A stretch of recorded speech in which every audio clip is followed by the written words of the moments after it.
Bismillahirrahmanirrahim. Alhamdulillahirabbil alamin wassalatu wassalamu ala asyrafil anbiya'i wal mursalin wa ala alihi wa sahbihi ajma'in. Qala rabbi shrah li sadri wa yassir li amri wa hlul 'uqdatam min lisani yafqahu qawli. Assalamualaikum warahmatullahi wabarakatuh. Salam sejahtera. Hadirin hadirat, tuan-tuan dan puan-puan, para pendengar yang berada di luar sana. Selamat datang. Hari ini alhamdulillah bersyukur kehadrat Ilahi kerana kita masih lagi berkesempatan dalam bulan Ramadan yang mulia. Dan sebelum terlambat untuk saya ucapkan selamat berpuasa kepada tuan-tuan dan puan-puan, kepada ahli panel kita yang berada di sini, selamat berpuasa. Dan alhamdulillah pada hari ini kita dapat lagi meneruskan satu lagi sesi yang kita beri judul sebagai pengurusan ubat-ubatan jemaah haji, yang mana ini adalah anjuran daripada bahagian Perkhidmatan Farmasi Jabatan Kesihatan Negeri Kelantan. Alhamdulillah kepada tuan-tuan dan puan-puan yang berada di luar sana yang bersama dengan laman Facebook kami, boleh share dan like kepada siaran kita ini supaya dapat memberikan lebih banyak manfaat kepada masyarakat di luar sana, terutamanya bakal jemaah haji yang kita akan menunaikan ibadah haji yang akan tidak lama lagi.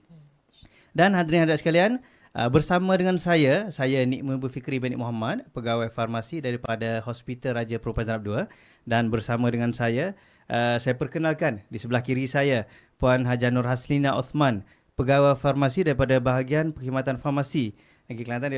Selamat datang puan. Terima kasih. Berseri nampak puan. Alhamdulillah. Puasa Alhamdulillah, 4 siap, Ramadan Okay. Dan di sebelah Puan Hasina saya perkenalkan Dr. Hajah Suzana Mustafa, pegawai farmasi daripada Hospital Raja Perempuan Zainab II. Selamat datang, Doktor. Terima kasih. Jadi tuan-tuan dan puan-puan, pada hari ini kita akan mengupas berkenaan dengan topik pengurusan ubat-ubatan jemaah haji.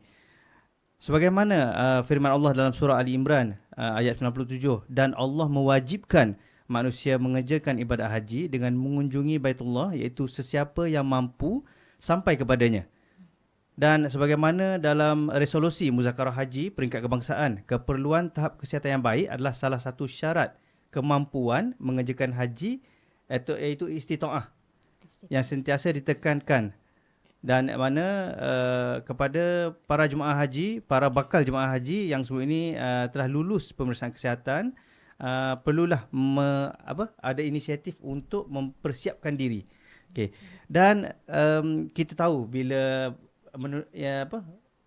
semangat ataupun keterujaan bakal jemaah haji kita dalam menunaikan rukun Islam yang kelima ni, selain daripada persiapan-persiapan seperti pemeriksaan kesihatan, vaksinasi, dan kalau ikut sebelum-sebelum ini juga kebanyakan jemaah kita, jemaah haji daripada Malaysia ini adalah orang-orang yang veteran lah kita panggil. Veteran dan mempunyai pelbagai jenis penyakit, kecil manis, diabetes, hypertension, sakit jantung, asma dan sebagainya.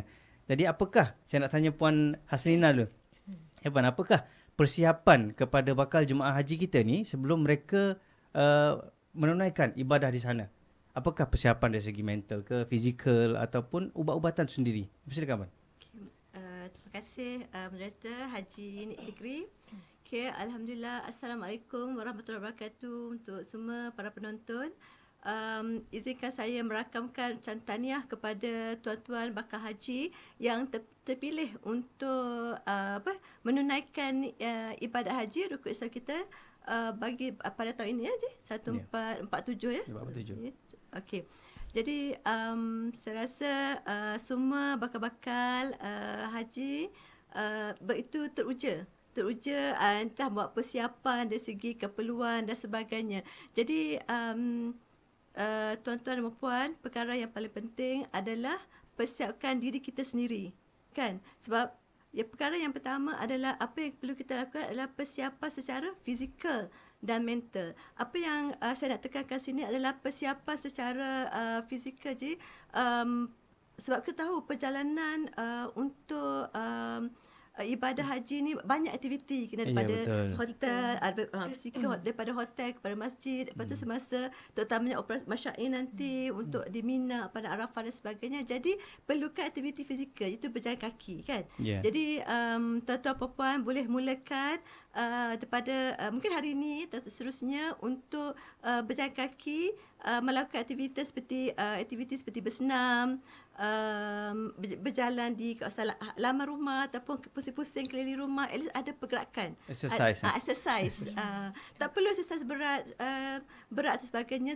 Dan persiapan fizikal ini bukan sahaja terfokuskan kepada peringkat dewasa sebagainya, tapi pelbagai usia yang di mana semua bakal tetamu Allah, dunia ramai yang akan menunaikan ibadah haji perlu membuat aktiviti fizikal. Dan daripada itu ni bulan puasa kan, saya rasa banyak pilihan makanan, dah penuh stadium Dr. Su kalau kat sebelah Ashraf Prinsep tu kan. Betul lah, bazar. Bazar Ramadan di mana-mana pun saya rasa banyak tepi jalan pun memang banyak menjual makanan-makanan. Jadi tuan-tuan puan mohon jaga pemakanan kan, sebab takut nanti dah siap kita macam nak pergi tu semua dah buat tutup tak dapat sebab untuk pesakit diabetik kan, dia tinggi gula dan sebagainya.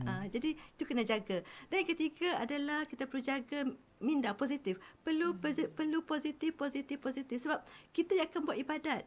Kan, sebab kita pergi sana adalah untuk ibadah haji. Jadi kalau kita banyak fikir negatif dan sebagainya, itu mengganggu emosi kita.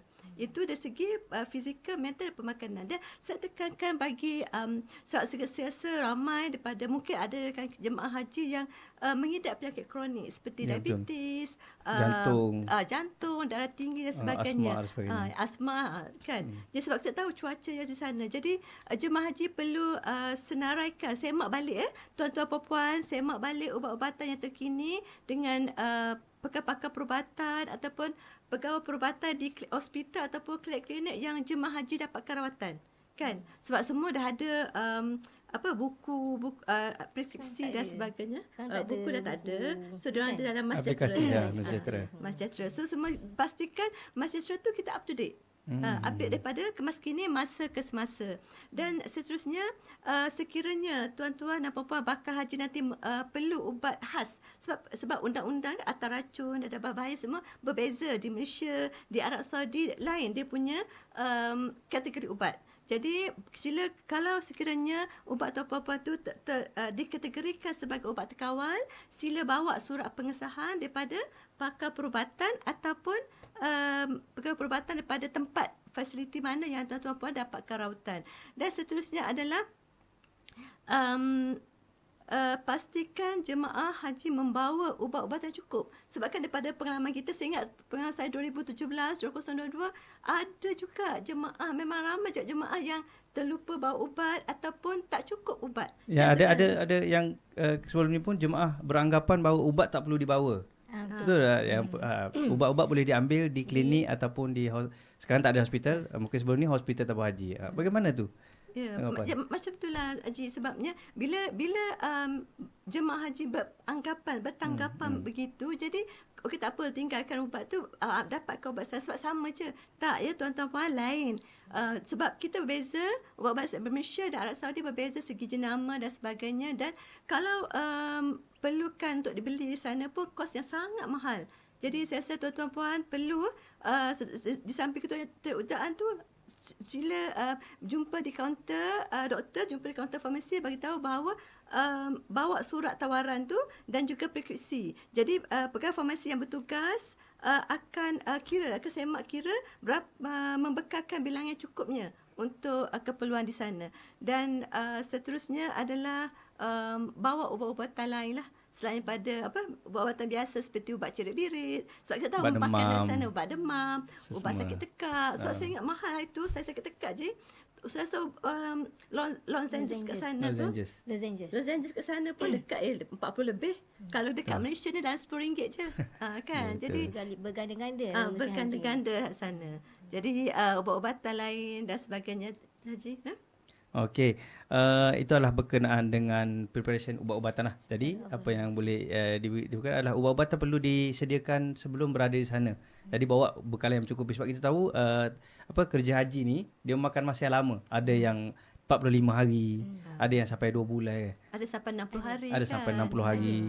50 je biasanya. Jadi kena bawa ubatan-ubatan yang mencukupi seperti yang Puan Sina beritahu. Perlu maklumkan pegawai farmasi untuk membekalkan ubat yang mencukupi. Okey, dan untuk makluman tuan-tuan perempuan juga, kita punya ahli panel Dr. Suzana dan Puan Sina adalah merupakan petugas haji. Petugas haji untuk musim-musim haji yang lepas. Jadi kami, saya sendiri juga adalah petugas haji pada tahun 2024. Kami berdepan sendiri dengan jemaah-jemaah haji dan masalah-masalah yang berada di sana. Okey, tadi Puan Sina ada sebut kebanyakan jemaah-jemaah kita mengalami pesakit kronik.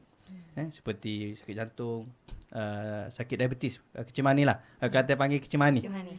Itu adalah penyakit yang agak itulah famous lah di Kelantan common lah.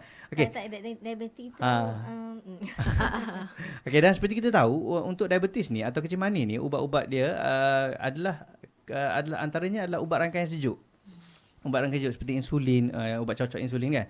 Ubat cocok insulin tu, dan mungkin ada ubat-ubat lain yang perlukan rangkaian sejuk. Dah. Boleh saya tanyakan kepada Dr. Suzana bagaimana persediaan para jemaah ini untuk terutamanya pesakit diabetes yang menggunakan insulin. Silakan Doktor. Okey. Terima kasih Tuan Haji. Okey, maklumlah kita kebanyakan jemaah haji kita, para tetamu Allah kita tu kebanyakan yang dah veteran. Walaupun makin lama makin ramai yang muda, tapi kebanyakan yang veteran. So veteran ni walaupun dah disahkan sihat oleh para doktor sebelum dia boleh menerima tawaran haji tersebut, tapi biasanya ada background penyakit kronik yang commonnya adalah diabetes. So dalam pemeriksaan kesihatan pun yang dipentingkan oleh tabung haji adalah diabetes ni. Mestilah glukos dia terkawal. So haji tadi kita sebut diabetes ni biasanya ada ubat-ubat insulin yang memerlukan ataupun panggil ubat yang bawah rangkaian sejuk lah. Okey. Tapi kebanyakannya adalah diabetes lah insulin. Okey. Untuk pesakit yang menerima insulin, satunya seperti je ubat-ubat kronik yang lain, ni mesti pastikan insulin dia tu mencukupi untuk kalau boleh selama 60 hari lah. So kena buat pengiraan untuk 60 hari, dan kalau boleh diperlebihkan sedikit sebab insulin ni akan bergantung pada dos insulin nanti akan bergantung pada makanan kita di sana. Kemungkinan dos insulin kita akan makin kurang. Kita mungkin juga suka sangat makanan Arab ni. Jadi makin makan nasi Arab tu tak hari nasi Arab hari kepala kambing. Kepala kambing. Kan? Betul. So nanti dos insulin tu perlu ditingkatkan. Itu nanti dengan doktor di sanalah. Cuma untuk penyimpanan ubat sejuk, dalam kita kata kita start daripada perjalanan pergi dulu. Sebab kita ambil masa perjalanannya 8 jam kan dalam penerbangan. So macam mana nak bawa tu 8 jam tu? Polisi penerbangan setiap tahun berubah. Kalau tak silap saya, memang kalau dahulunya kita boleh bagi steward pegang kan, simpankan dalam. Sekarang tak boleh dah. Kita kena simpan sendiri dengan kita, dan apa yang patut kita perlu buat untuk pastikan insulin kita bawa tu sentiasa dalam suhu 2 hingga 8 darjah Celsius lah. Okey, yang pertama kita kena bawa, kalau boleh apa dipanggil cool box. Kalau boleh dapatkan cool box, dan bukan ais krim bulan puasa ni dengan ais krim. Dia dry ice yang boleh kita mana boleh dapat tu? Boleh beli je lah dekat kedai farmasi ada. Tapi saya rasa Shopee ada. Shopee ada. Dry ice. So dry ice ni boleh dibeli lah di online boleh, di kedai farmasi boleh, dalam bentuk serbuk. Kita tak bawa pula hari ni contoh untuk ditunjuk. So dry ice tu nanti boleh kita rendamkan dalam air, dia akan menjadi pepejal lah, dan kita simpan dalam peti sejuk. Sebelum kita nak bertolak pagi tu kan untuk perjalanan, simpan dalam peti sejuk, dan besoknya kita letakkan dalam kita punya cool box tu bersama insulin kita. Dan insulin mesti disimpan, dipegang hand carry tak boleh dibawa, tak boleh letak dalam di luggage bawah tu, kena hand carry. So bawa di situ, bawa extra ice, dry ice tu. Dalam flight tu nanti kalau kita boleh minta tolong pramugara untuk bekukan ais kita yang kita bawa tu dalam peti sana. So dah berapa jam kita tukar balik kita punya ais dalam cool box tu lah. Itu untuk ubat insulin dengan semua rangkaian sejuk yang lain lah. So Yang pastikan ubat rangkaian sejuk mesti hand carry. Jadi kita simpan, minta pramugari simpan ice pack tu untuk nanti perjalanan daripada lapangan terbang ke hotel. Hotel penginapan. Mungkin makan masa juga situ kan. Sebab kat biasanya kat situ dengan kalau beratur kalau lagi kan. kalau dry ice tu dia punya tempoh biasanya berapa jam kita ambil? Dia bergantung pada Size. biasanya 4 hingga 6 jam lah. 4 hingga 6 jam lah.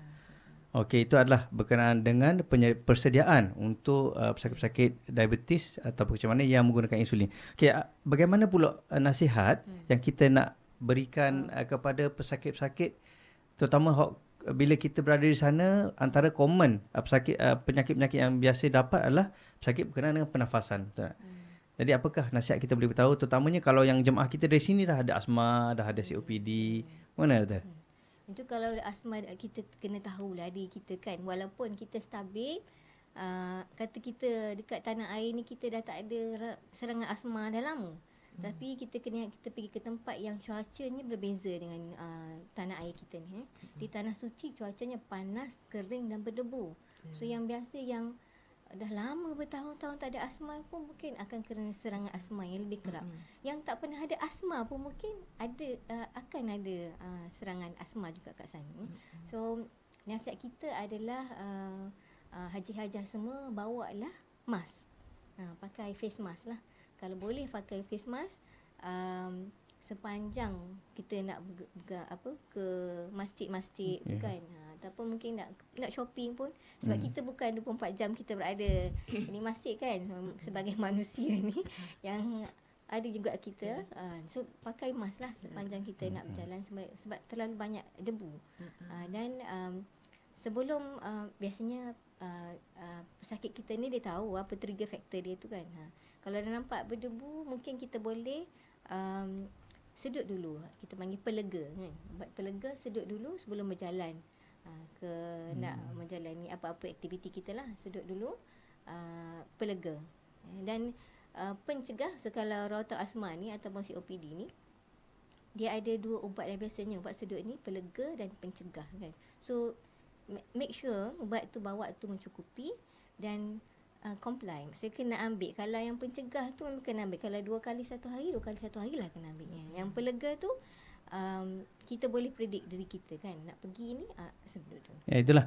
Kadang-kadang orang kita ni bila tak ada kena serangnya, tak guna. Ya, sebab pernah 1 tahun tu saya tak ingat, tahun 2019 rasanya, tahun saya bertugas 2019. Pakcik ni dia sebenarnya dah bergantung pada oksigen di tanah air. Okay. Dia dah bergantung pada, sekarang dulu kan penulis kesihatan masih boleh so dia bergantung pada oksigen. Pasien ni COPD patient, bergantung pada oksigen, tapi dia tak bawa oksigen dia. So sepanjang 8 jam perjalanan ni ke Madinah ni, dia tak on oksigen. Sebab pada pendapat dia ataupun ramai juga yang berpendapat, kita nak pergi ke tanah suci mungkin sebenarnya ada keajaiban dalam diri situ. So bila 8 jam tanpa oksigen cukup dalam penerbangan, bila mendaratnya di Madinah, pakcik ni collapse. Sebab dia tak cukup oksigen sebenarnya 8 jam. Sebab dia sebenarnya memang dah bergantung pada oksigen, mungkinlah tak 100% kan, tapi dia perlu ambil oksigen dia tu. Sampai ke Madinah dia collapse lah. Terus masuk, terpaksa tolak ke hospital Arab terus. Bukannya ke ni. So maksudnya kena tahulah diri masing-masing tu. Kena prepare lah. Kena prepare. Walaupun doktor dah sahkan sihat di tanah air ni, walaupun dah stabil, tapi kena juga berjaga-jaga lah. Ya betul, terima kasih Doktor. Jadi seperti yang kita maklumkan tadi, para jemaah kita ni sebenarnya dah menjalani pemeriksaan kesihatan. Sepatutnya dah lulus lah, maksudnya dah lepas lah untuk nak pergi. Dah sihat dah. Tapi still para jemaah perlu mengambil inisiatif untuk mempersiapkan diri supaya bila berada di sana kita tidak terganggu. Sebab seperti kita tahu, kita berada di sana untuk yang pertama tu untuk menjalankan ibadah. Dan kita nak memaksimumkan masa kita berada di sana untuk berada di masjid. Terus di sana macam Dr. sebut kita tadi, sampai-sampai tu masuk hospital. Nauzubillah lah. Sebab kita macam contoh kalau tadi kan sampai Madinah kita duduk 4-5 hari je. Betul. Jemaah kita duduk 4-5 hari je. Itu je peluang yang kita ada untuk kita masuk Raudah. Masuk Raudah, berziarah Nabi. Kan, Dan habis tu Okey. kalau dah masuk-masuk tu terus ke hospital Arab, tunggu 5 hari dia kena tolak pergi Mekah terus. Mekah terus. Okey, itu adalah persiapan yang kita boleh alami, boleh sediakan, para jemaah boleh sediakan. Dan apabila kita berada di sana, saya nak tanya Puan Hasina, bila para jemaah berada di sana, apakah persiapan para jemaah itu untuk mereka mengoptimumkan kesihatan mereka sendiri dari segi kesihatan fizikal, mental dan juga ubat-ubatan? Yang dipersilakan, Puan Has. Okay, terima kasih. Saya tertarik dengan Dr. Su yang sebut berkaitan dengan mitos kan. Mitos maksudnya bila sampai ke tanah suci, tak kira di Mekah atau Madinah, akan ada keajaiban. So masa tu ada ubat dah tak perlu ubat. Saya dah sihat sampai sana. Itu tuan-tuan puan tu saya rasa salah lah, sebab daripada pengalaman bertugas di 2022 2017 di Hospital Rawatan Shisha di Mekah, memang bila kita terima pesakit tu memang terus touchdown terus warded. Jadi bila kita tanya, tak bawa ubat pelega ataupun ubat pencegah yang ubat spray yang warna biru tu kan. Tuan-tuan perempuan, kalau ada yang ubat pelega yang macam doktor saya beritahu tu, ataupun ubat pencegah yang warna coklat, warna hijau kan. Itu letak dalam beg sandang tu. Memang boleh dibenarkan dibawa di atas kabin. Okay, dan bila kita bercakap berkaitan dengan ubat-ubatannya Haji, sebab kita tahu perjalanan daripada Malaysia ke Arab Saudi ke Tanah Suci ni mengambil masa 6 jam. Jadi ramai pesakit kita yang tidak mengambil, miss ubat. Miss ubat, tertinggal ubat, tak mengambil ubat sebab proses dia tu. Kan? Sebab kita tahu beza masa tu 8 jam.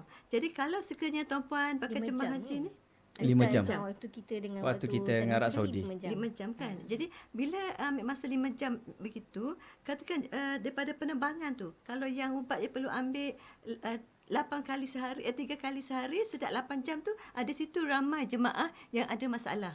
Jadi tuan-tuan puan, kalau sekiranya perubahan waktu tu tidak jelas, jadi perlu boleh mendapatkan konsultasi daripada pegawai farmasi ataupun pegawai perubatan yang bertugas yang berada di Malaysia. Sebelum ataupun bila sampai di tanah Arab nanti, boleh jumpa dengan pegawai farmasi ataupun pegawai perubatan di sana. Tak kira balik masa yang perlu diambil. Okey. Dan ada mitos juga Dr. Su, minum air zam-zam banyak-banyak, tak payah ambil ubat. Ada. Minum air zam-zam tu betul. Betul. Minum air zam-zam. Ubat tak boleh tinggal. Ubat tak tinggal. Yang tu betul. Jadi bila minum air zam-zam, kita perlu banyakkan minum air zam-zam, makan ubat dan elakkan minum air paip. Di sana dia air kita tahu air daripada mana sumber kan. Selain daripada air zam-zam. Okey, ada Puan Hamisa, Puan Haslina. Air kalau di Madinah tu kan yang ada yang dekat luar tu sebenarnya air bukan air zam-zam kan. Ada air pipe tu kan, air pipe tu kan. Tapi boleh diminum ke? Saya tak pasti tu sebab tapi bukan air zam-zam lah. Tapi masa dalam masjid tu memang air zam-zam. Masa tu pun petugas kami dirasakkan jangan minum air pipe. Kan minum air zam-zam, jangan minum air pipe. Okey. Dan seterusnya kita pakai pelitup muka, mask. Sebab perjalanan nak pergi, ada jemaah yang dapat hotel yang agak jauh je kan, agak jauh daripada Masjidil Haram kan. Jadi bila nak pergi tu ada yang 700 meter, ada yang 1 kilometer lebih. Jadi perlu akan lalui kawasan yang berdebu.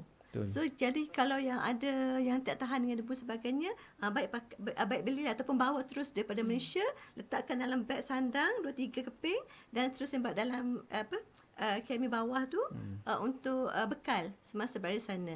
Dan seterusnya bagi jemaah yang bila berada di sana yang ambil insulin kan ataupun ubat tu yang dia tak bawa, bila berada di masjid beriktikaf situ tak bawa, lupa bawa insulin ataupun tertinggal ubat. Jadi bila 1 hari 12 jam jadi dah termis lah.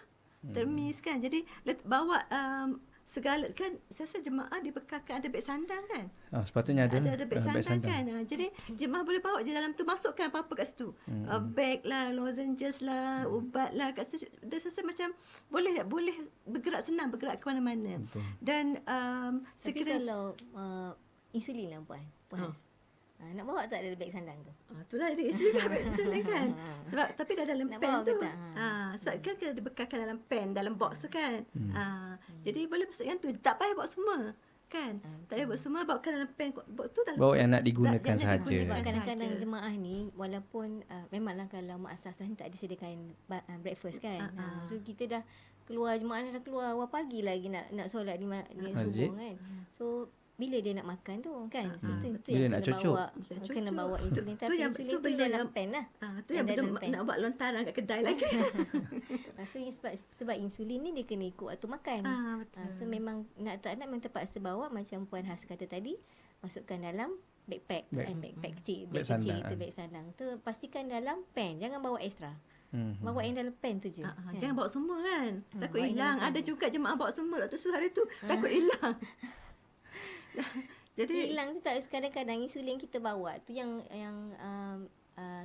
rombongan kesihatan ni bawa tak sama yang kita terima Betul. dekat tanah ya, air. betul. Tak semua Berlainan jenama berlainan dan jenama sebagainya. ataupun jenama yang bukan berlainan jenama. Berlainan insulin. Berlainan ada yang jenis- kita tak jenis bawa, insulin kan? yang Jenis berbeza. insulin berbeza. So susah pula untuk kita doktor sana kena bila kalau ada kita tak bawa atau bawa tu tertinggal, bawa semua letak dalam backpack tu, dalam beg kecil tu, lepas tu beg pula hilang dekat masjid kan. Susah pula. Susah pula. nanti. Betul. Dan yang paling utama adalah tanpa bakal haji adalah kemuncak ibadah haji tu kan kita nak pergi kat yang untuk di wukuf kan. Jadi sebelum ataupun sebelum seminggu sekurang-kurangnya sebelum wukuf, jadi mohon bakal haji lah kan, bakal haji tu kalau kurangkan aktiviti, berada di jaga kesihatan, kurangkan aktiviti. Ada yang tiap hari buat umrah je, tiap hari buat umrah. Jadi bila sampai katakan hari ni maktab A, maktab 63 contoh, maktab 63 akan bertolak Dr. Zul pagi. Jadi bila hari semalam pulun buat umrah, jadi impak dia adalah malam tu Pada penat. hari, ya betul. Dia dah penat. Bila penat, so kita dah hilang dah kita punya Tenaga dan sebagainya. Jadi sebab tu kalau nanti kita biasanya petugas ni akan nasihatkan kepada jemaah simpan tenaga. Kalau yang berusia golongan veteran, mak ayah kita tu bolehlah melaksanakan ibadat solat jemaah tu di bawah kat maktab tu ada. Dia ada maktab-maktab yang dia buat hamparan sejak tikar ke tempat yang solat. betul. Solat untuk jemaah kan. Kalau dalam lingkungan Masjidil Haram tu masih dikira lagi sebagai dikira. Masjidil Haram. Masih dapat pahala dapat pahala yang sama dengan di Masjid Haram. Jadi saya rasa kena yang itulah yang penting, yang kesihatan dan bersiap sedia untuk kemuncak bagi operasi haji. Okey, terima kasih Puan Sina. Jadi Puan Sina sebut berkenaan dengan kemuncak operasi ataupun kerja haji ni. Seperti yang Nabi sallallahu alaihi wasallam sendiri bersabda, Al-Hajjul Arafah. Jadi haji itu adalah Arafah, berwukuf di Arafah. Persediaan kita tadi telah disebut berkenaan dengan persediaan untuk menuju ke Arafah. Jadi bila berada di masyair kita panggil. Kita panggil masyair, operasi masyair, iaitu berada di Arafah, Muzdalifah dan juga Mina. Jadi apakah persediaan para jemaah ni supaya mereka dapat menjalankan ibadat dengan sempurna semasa berada di tiga tempat inilah, untuk tidak menjejaskan terusnya membawa balik haji yang mabrur insya-Allah. Jadi saya tanyakan Dr. Su, apakah persediaan jemaah kita semasa operasi masyair ni? Haji tadi Puan Has kita dah bagi tahu kan, stop dulu apa-apa aktiviti, bukan stop lah, maksudnya kurangkan Semayang kena. kena kurangkan aktiviti yang fizikal ni dalam seminggu atau 2 minggu sebelum kita menuju ke Arafah lah. Sebab macam Haji sebut tadi tak ada Arafah, tak adalah haji. So kita pulun umrah, kalau kita tak ada Arafah, kita sakit sebelum kita wukuf di Arafah, maka tak adalah haji kita. Tak adalah haji kita, tak boleh nak dapat peluang kedua. Betul. Kita hanya sekarang ni nak dapat sekali peluang tu pun big masa yang lama kan, ikut giliran. Dan waktu wukuf tu pun ada masa-masa dia, bukan? Wukuf tu hanyalah 9 Zulhijjah je kan. 9 Zulhijjah saja saya tahu. Okay. So tadi kita kata kurangkan aktiviti fizikal 1 minggu 2 minggu sebelum Arafah, dan semasa kita sebelum masyair ni. So semasa di masyair ni, apa yang kita perlu prepare ataupun kita kisi segi untuk kesihatan lah, ataupun ubat-ubatan kita lah. Operasi masyair ni biasanya berlaku selama lebih kurang seminggu lah, kita katakan seminggu. Mula-mula di Arafah, kita wukuf di Arafah. So kita wukuf di Arafah, kita akan pergi mungkin sehari awal. Kan kita wukuf 9 Zulhijjah, 8 Zulhijjah tu kita dah bertolak lah ke bergantung lah pada jarum masing-masing. 8 Zulhijjah dah bertolak, 9 Zulhijjah kita wukuf, dan kemudian kita ke Muzdalifah dan ke Mina. Mina tu yang lama. So sebenarnya lebih bukan seminggu lah. So kita bawa bekalan ubat kita untuk seminggu je. Jangan lebih. Jangan lebih. Sebab kita tak nak nanti ubat kita tertinggal. Ataupun kalau kita bawa nanti ubat kita rosak. Sebab kita berada di tapi sekarang ni kemah dah sejuk kan. Sekarang dah makin ni, dah ada aircon apa semua kan. Tapi tetap juga panas sebenarnya. Walaupun aircon ni, tapi ada panas juga ni. Sebab tak nak ubat kita rosak nanti. Tapi tahun ni lagi ketat Dr. Sue. Dulu kan masa kita bertugas tu ada kemah petugas kemah tahulah petugas tahun kan. Ni macam mana. Ada tahun kemah petugas ke tak? Dulu kita ada setiap maktab, bukan setiap maktab lah. Tak ada beberapa maktab akan ada satu kemah petugas. Jadi kalau tak cukup ubat boleh ambil kat situ. Boleh tapi ambil sekarang ni kena ni lah. Tapi katanya di Mina tu sendiri dah ada macam bukan kemah macam kita dulu lagi lah kan. Setiap tahun ada perubahan ya. Mungkin pihak kerajaan Saudi pun akan tambah baik setiap tahun kan. Tapi tak apalah, insyaallah kita bawa ubat mencukupi untuk seminggu sahaja. Masih perlu bersedia. Bersedia. Insulin pun bawa untuk seminggu, kalau boleh yang dalam pen je lah. Ataupun kalau yang memang tak cukup satu pen, bawa satu ekstra. Macam tadilah kita bawa dry ice tadi kan. Kita bawa juga ke sana. Semalam sebelum kita nak bertolak tu, nak berangkat, kita dah pejalkan dia. Rendam lah jadikan dia berpejal, masukkan dalam peti ais. Sebab setiap bilik jemaah ni ada peti kan. Masuk dalam peti ais. Dan esoknya nak bertolak, bawa insulin ekstra tu bersama dengan dry ice dalam cool box tu lah. Di masyair tu nanti tapi tak mesti ada kan kemah petugas. Sepatutnya adalah kemah klinik. So mungkin ada tu kita boleh simpan yang insulin kita minta petugas simpankan, insulin kita tak pakai. Maksudnya kita bawa ekstra tu. Yang bawa ekstra lebih biar cukup-cukup je untuk seminggu tu. Mungkin yang dos tinggi yang perlukan dua. So yang dalam pen juga yang kita lah. Dan pesakit diabetes ni dia unpredictable. Kadang dia hypo. Kan bila aktiviti fizikal tu kebanyakannya lah, bila kat sana tu insulin dos dia tu memang akan dikurangkan, akan berkurangan. Kadang-kadang tak lalu makan tak lalu makan. Cik kena makan. Nak makan lama tak dapat budu. Saya ingat tahun 202 kan, terus kan kemah jemaah daripada melontar tu pergi balik dalam 10 km kan. Satu tahun tu tapi yang kebiasaan 35 km lah. Pergi 35 balik. 7 km. Jadi kalau katakan pesakit diabetes ni satu kena stamina tu jugalah kan. Yang kedua bawa lah gula-gula dalam buat sikit gula-gula sebab kemungkinan hypoglycemia tu ada sebab perjalanan. Sebab memang setiap tahun akan berlaku bila kita petugas ni ada yang meronda lah kan. Adalah jemaah kita ataupun jemaah-jemaah lain di negara lain yang akan tersadai tepi-tepi tu sebab hypo, sama ada hypoglycemia ataupun dehydrated lah. Kurang minum air. So akan ada. Memang selalu kita tengok kita walaupun kita petugas kita ada, tapi kalau boleh haji hajah ni, bakal haji hajah semua ni pastikan minum air mencukupi sepanjang masyair tu. Kalau boleh satu lagi, kalau boleh bawa tanah air, bawalah ORS tu kan. Garam. Air garam. Sebenarnya di sana pun kita akan sediakan juga kan. Di kemah-kemah jemaah ni. Kalau boleh bawa itu bekal semasa nak berjalan, nak melontar, bawa je yang tu sekali dalam air. Air dan gula-gula untuk elak hypoglycemia. Kalau kata kita tak ada diabetes pun, bawalah. Kalau mungkin dalam perjalanan tu kita akan jumpa makcik-makcik boleh holor. Kita holor. Tambah pahala. Tapi saya tu pun saya minum tu, saya letak dalam sebab agak jauh daripada Shisha kepada tempat melontar tu memang jarak jauh. Saya letak ada satu air minum untuk minum lah, sebab rasa macam mengah jugalah kan. Kita yang usia yang muda ni rasa mengah. Kali kita tengok kita punya itulah apalah mak ayah kita, atuk nenek kita yang pergi ke sana. Kalau kata ni mak ayah kita yang pergi kan, kita tak ada pengiring. So yang anak-anak ni tak tolong sangatlah. Kalau boleh sediakan untuk mak ayah ni. Kadang-kadang mak ayah kita tak ni kan, tak aware. So kita anak-anak ni So, kita tak boleh nak mengiring ni. Sebab bukan tak semua boleh mengiring kan. Betul. Sekarang dia perketatkan kan pengiring tu. Pengiring. Ada syarat-syarat dia kan? Syarat-syarat lagi ni? pengiring. Okey. Tapi maknanya yang lain kalau tak boleh mengiring, tapi iringkanlah dengan usaha-usaha lain. Selain pada doa, iringkan. Doa tu kena. Iringkan sekali dengan ubat-ubatan untuk mak ayah. Jadi yang tadilah cakap gula-gula. gula-gula.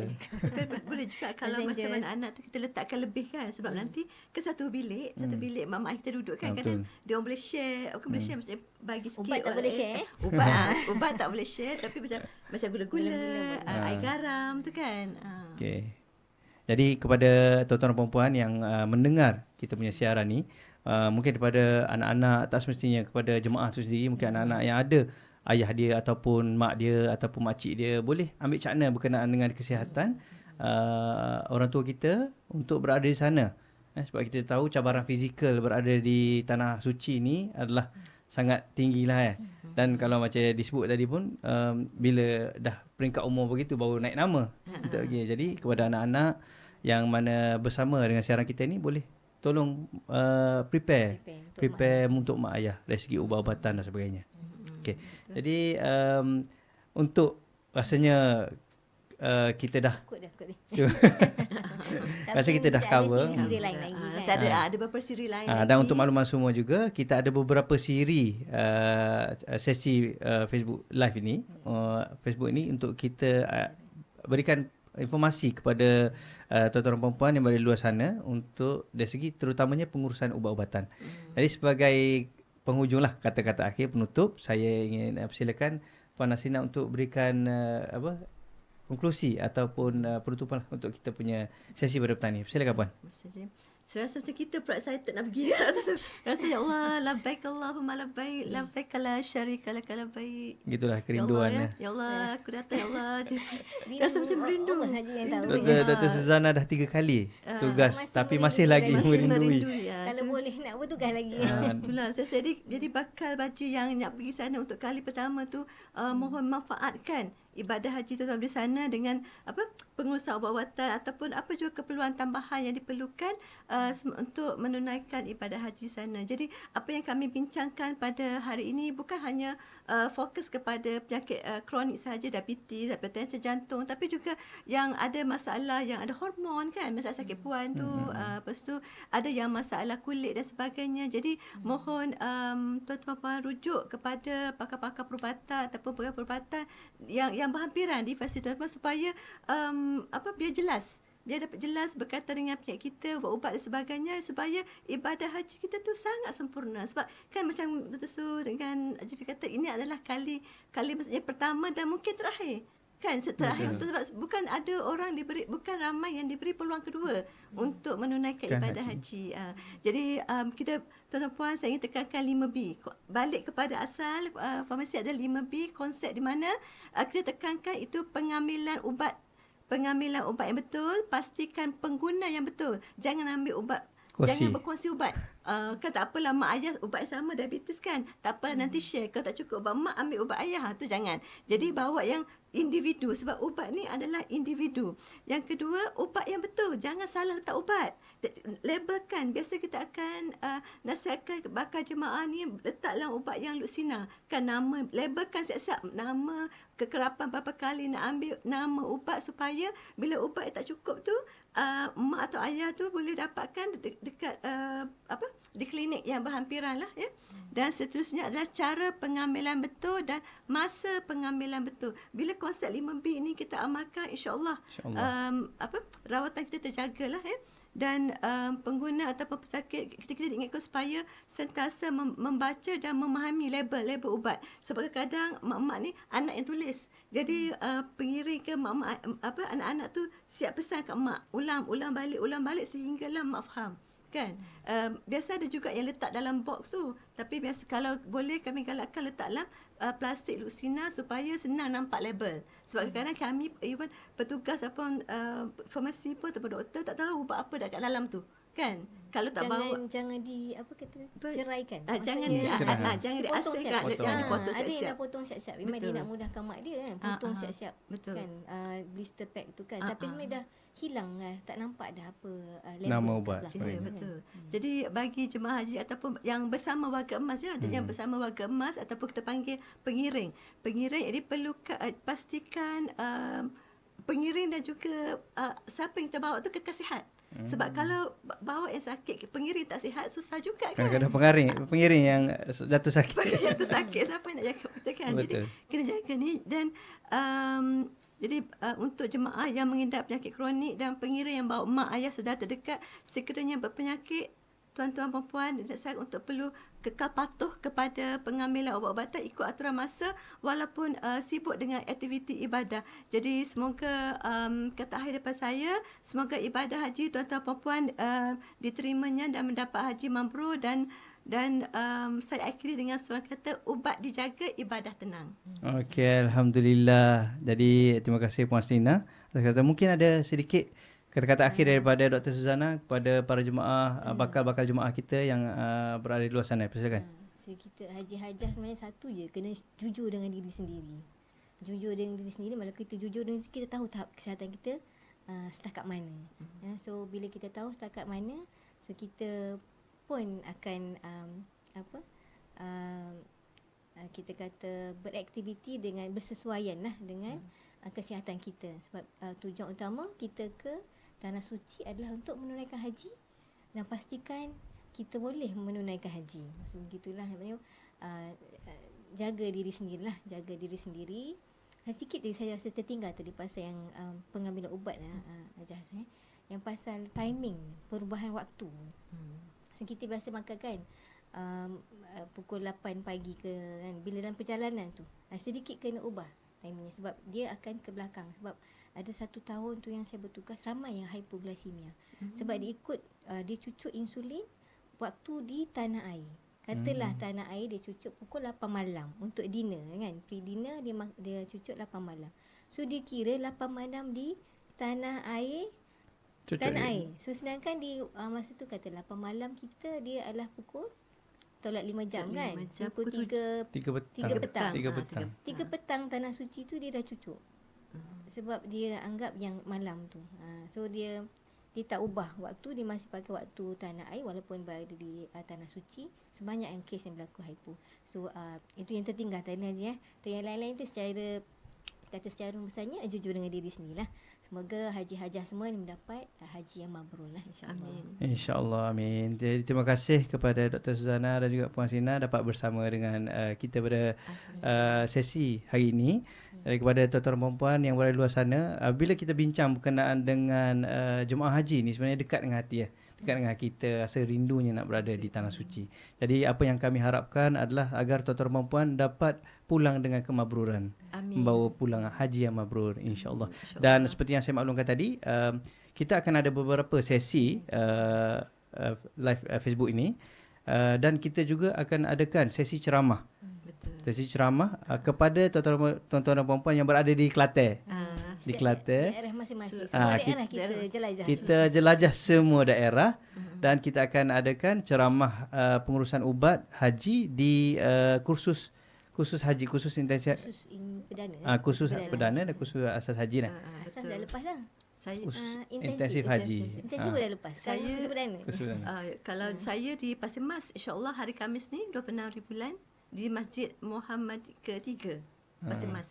Jadi pada tuan-tuan yang nak jumpa dengan Puan Selina sendiri boleh ke Masjid Pasir Mas pada 26 hari bulan ni, hari Khamis ni. 26 hari bulan 2. Hari Khamis ni. Hari Khamis ni. Jadi boleh terus tanya soalan kepada Puan Selina. Dan kepada penonton-penonton yang pendengar-pendengar yang berada di luar sana yang ingin bertanyakan soalan, boleh bertanyakan menggunakan link yang kita akan paparkan sebentar tadi.